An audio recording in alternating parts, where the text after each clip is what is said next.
Teman-teman sekalian, makin kita menjaga hubungan dengan Allah Azza wa Jal, makin kental kita mendekatkan diri kepada Allah Subhanahu wa Ta'ala, makin kita paksakan, maka makin dekat Allah dengan kita. Misal contoh, antum praktekin, buat jadwal 1 bulan dari sekarang atau 1 minggu dari sekarang, 1 bulan lah dari sekarang, coba antum buat sebuah catatan sederhana amal ibadah yang sudah antum kerjakan yang menurut antum paling sempurna pribadi, tidak usah liatin ke orang lain. Tulis misalnya sholat 5 waktu, saya dari tanggal 1 Muharram ke akhir Muharram saya akan mulai, atau misalnya 1 Oktober sampai akhir Oktober saya mau coba sebulan nih. Lebih baik lagi kalau tolak ukurnya 40 hari, karena Nabi SAW jadikan patokan siapa yang sholat tidak ketinggalan takbiratul ihram pertama imam 40 hari, dijamin baginya selamat dari sifat kemunafikan. Baik, pegang hadis itu 40 hari dari tanggal 1 Oktober sampai kita ambil misalnya 9 November, karena kan ada sampai tinggal 31 kan. Baik, sampai 9 November buat jadwal. Itu memang harus dipaksakan, paksa, nggak pakai cerita main-main, ini harus buat program dan antum harus mulai sendiri. Paksain, mau apapun godaannya, tidak ada ceritanya. Seperti antum kalau lagi lapar, orang mau bicara apapun antum tidak pusing, yang penting saya harus makan dulu karena laparnya berbahaya. Seperti itu butuhnya dengan ibadah. Antum lagi haus, orang mau ngomong sebentar, saya mau minum, haus. Begitu antum buat program ibadah sekarang. Lebih penting daripada makan dan minum sementara kita lapar dan haus nih. Buat jadwal, sholat 5 waktu. Saya harus on time. Jadwal, buat jadwal sholat. Mulai, start, subuh, duhur, asar, maghrib, isya, buat catengan. Besok lagi, terus paksain. Karena 40 hari, jaminan selamat dari sifat munafik. Antum tidak akan pernah dusta seumur hidup, tidak akan pernah ingkari janji, tidak akan pernah khianati amanah, tidak akan pernah berbuat curang. Jaminan dari baginda Nabi SAW. Dan tidak mungkin Nabi salah. Tidak mungkin Allah salah. Ada sahabat 2 orang, adik kakaknya sakit perut, datang ke Nabi SAW. Ya Rasulullah, adiknya bilang, kakak saya sakit perut. Kata Nabi SAW, minumkan madu, kasih madu. Adiknya kasih madu. Rupanya adiknya buru-buru, kakaknya masih kesakitan, kembali lagi ke masjid. Ya Rasulullah, kakak saya masih belum sembuh. Apa kata Nabi SAW? Minum lagi, cari obat lain? Tidak. Nabi ajarkan sebuah konsep dasar ini. Kata Nabi SAW, Allah pasti benar dan perut kakakmu yang bohong. Enggak mungkin Allah salah. Sabar, minum, yakin, pasti. Allah pasti benar, perut kakakmu yang bohong. Penanaman akidah yang luar biasa. Harus difahami ini. Buat jadwal. Saya belum pernah baca Quran sehari. Baik, sekarang baca. Lebih mudah bagaimana? Habis sholat, buat jadwal ini coba. Setiap habis sholat teman-teman, habis zikir, jangan berdiri. Hitung pakai stopwatch, 5-10 menit, tidak usah lebih. Antum buru-buru 5 menit saja. Buka Quran, baca. Pokoknya baca. Kalau antum bisa baca 2 lembar setiap habis sholat, 1 lembar, 2 lembar, sampai isya itu berarti bisa 10 lembar per hari. Atau kita ambil ayat lah. 10 ayat habis sholat. 1 hari antum punya 50 ayat. Apalagi kalau antum bisa 20 ayat, bagus kan? 20 ayat subuh, 20 ayat duhur, 20 ayat asar, 20 ayat maghrib, 20 ayat isya. Kalau ada yang lewat, misal maghrib gini ada taklim, habis isya nanti saya double jadi 40 ayat. Atau sebelum tidur. Pokoknya 1 hari target saya 100 ayat misal. 100 ayat sehari teman-teman, 6.000 lebih ayat Al-Quran. Itu bisa antum khatam cepat sekali. Hanya baca. Harus paksain.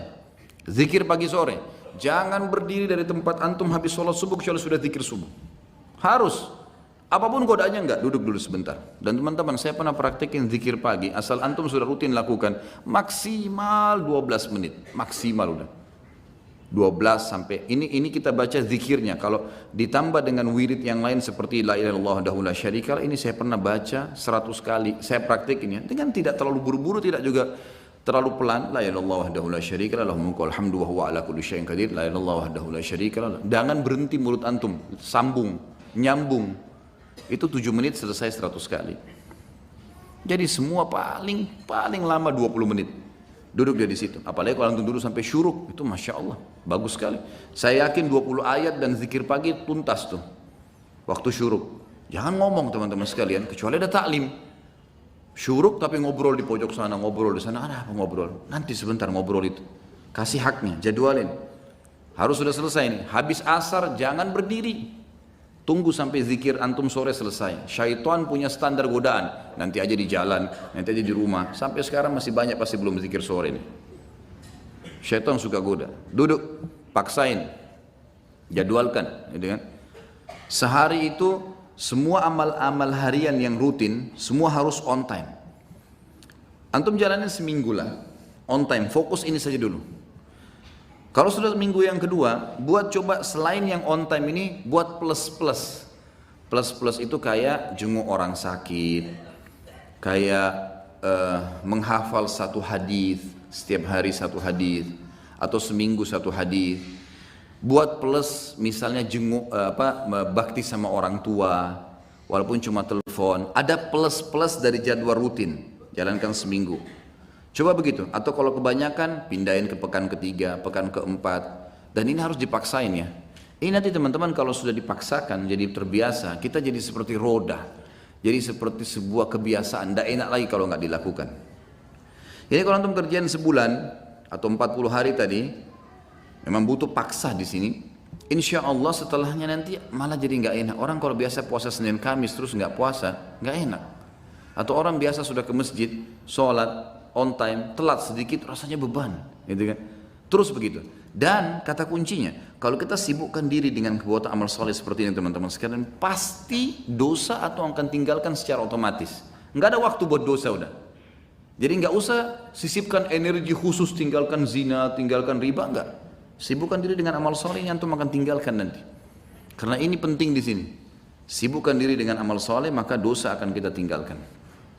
Kalau ini terjadi, akan terjadi banyak karamah. Sebagian ulama menyusun ada beberapa tingkatan karamah itu. Yang pertama, yang umumnya datang kalau orang itu memaksakan diri dalam ibadah, mengerjakan yang wajib dan sunnah, meninggalkan yang haram dan makruh, maka dia akan sering melihat, dia akan sering merasakan firasatul mu'min. Yang kata dalam hadis Nabi SAW, kata Nabi SAW, firasatul mu'min benar. Ada sebuah perasaan yang kita rasakan, orang ini baik atau tidak baik. Jadi ini bisa dibedain ya dengan sesuatu kalau antum belum dekat sama Allah. Itu berarti belum tentu benar, bisa dari syaitan, sangka buruk. Tapi kalau seseorang sudah paksain diri, sudah jadwal ibadah tadi, antum bisa merasa orang ini mau niat jahat atau ini orang yang mau baik sama kita. Tapi konsekuensi ini dulu nih. Kalau sudah terpenuhi ini baru. Kalau tidak, masih antum Senin Kamis masih jalan. Ada orang sholat 5 waktu, iya, ikhwah banyak. Tapi nggak pernah puasa Senin Kamis. Entah kenapa. Apa udurnya nggak tahu. Mau tunggu mungkin mati, malaikat mau datang baru puasa, Allahu a'lam. Gak ada alasan sama sekali. Kerja, semua orang kerja. Semua panas semua. Ramadan kemarin sudah menghapus semua syubhatnya orang yang tidak puasa. Semua dihapus. Panas iya, kerja iya. Sama semua. Sama, sudah kita dilatih sama Allah SWT dan wajar kalau orang menjadi lebih baik, wajar, gitu kan? Yang kedua, dia kalau terus memaksakan diri lagi, dia akan mendapatkan yang dikenal dengan ru'yah sadiqah. Ru'yah sadiqah ini, sebagian ulama, tentu tidak semua, mengatakan diambil dari sabda Nabi SAW, mimpi yang benar dari seorang mukmin atau ru'yah sadiqah adalah cabang dari 40 cabang kemukjizatan Nabi. Dalam hadis lain dikatakan tidak tertinggal lagi sesuatu yang benar menjelang hari kiamat kecuali mimpi yang benar dari orang mukmin. Misal antum mau pergi umroh atau mau pergi haji, mimpi lihat Ka'bah. Ada orang tua kita mau datang silaturahim, kita mimpi beliau datang, gitu kan? Banyak hal yang diperlihatkan oleh Allah SWT, mimpi. Dan mimpi itu berita gembira, membuat orang mukmin ini senang. Kata para ulama, kalau orang ini belum memaksakan diri ke target-target tadi, mengerjakan semua perintah wajib atau sunnah, meninggalkan semua larangan haram atau makruh, maka bisa saja mimpinya itu bercampur baur dengan hilm. Hilm ini lawannya ru'ya sadiqah. Ru'ya sadiqah mimpi yang benar dari Allah, sementara hilm dari syaitan. Jadi kalau antum masih mimpi, nggak tahu ini benar dari Allah atau bukan ya. Nah ini karena masih belum sampai pada itu. Tapi orang kalau sampai pada tingkat ini, sebagian ulama mengatakan seperti sabda Nabi SAW. Memang orang mukmin akan mimpi ru'ya sadiqah itu.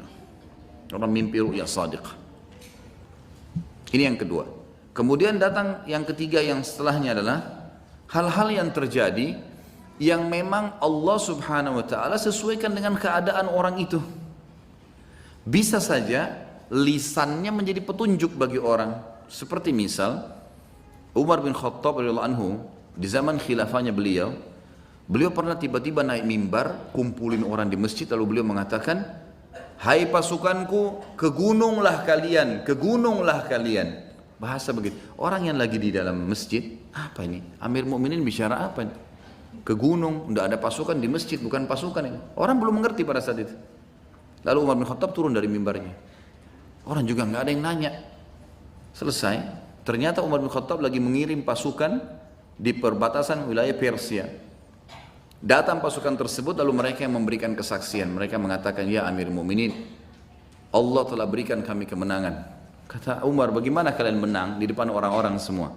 Kata mereka, "Kami pada saat didesak oleh musuh dan kami yakin kami akan kalah, kami yakin akan dibantu oleh musuh. Tiba-tiba kami mendengarkan suara Anda yang berkata, 'Wahai pasukanku, ke gununglah.'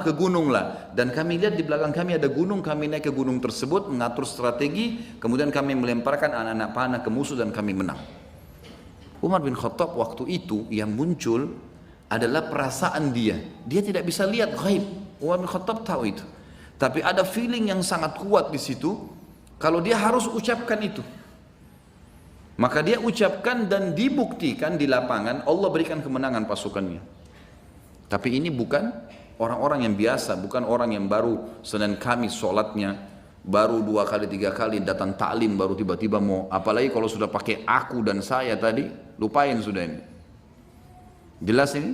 Ini bahasa Indonesia ini. Ya? Jangan lagi tidak faham.